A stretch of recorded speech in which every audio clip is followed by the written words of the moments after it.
Hello crazy ফ্যামস, কেমন আছো তোমরা সবাই? আশা করি তোমরা সবাই খুব ভালো আছো আর আমিও খুব ভালো আছি। অনেক দিন বাদে চলে এসেছি নতুন একটি মিনি ব্লগ নিয়ে।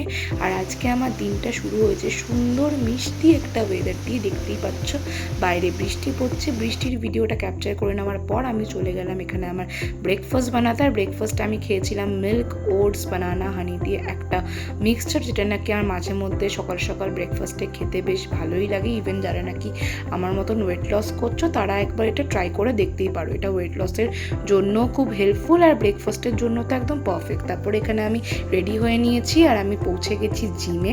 তো জিমে গিয়ে আমি সবার আগে করি ট্রেডমিলে ওয়াকিং করার সময় বাইরের ভিউটা আমার এতই সুন্দর লাগছিল, তো ভাবলাম একটু ক্যাপচারও করে নিই। তারপরে এখানে সব রকম এক্সারসাইজ হয়ে যাওয়ার পর আমি আর সাইল একটু স্টাইল করে নিচ্ছিলাম। তারপরে আমি ডাইরেক্ট জিম থেকে চলে গেলাম পড়িয়ে এসে তুড়ি মেরে আমি এখানে ফ্রেশ হয়ে নিলাম। আর আজকে রাতে সেরকম কিছু খাবো না, কারণ লাঞ্চটা আজকে একটু লেটেই করেছি। তো ভিডিওটি ভালো লাগলে একটা লাইক করবেন আর কমেন্ট করে জানাবেন। আর যারা নাকি আমার চ্যানেলে নতুন তারা একটু সাবস্ক্রাইব করে দেবেন। সবাই ভালো থাকবেন, সুস্থ থাকবেন, টাটা।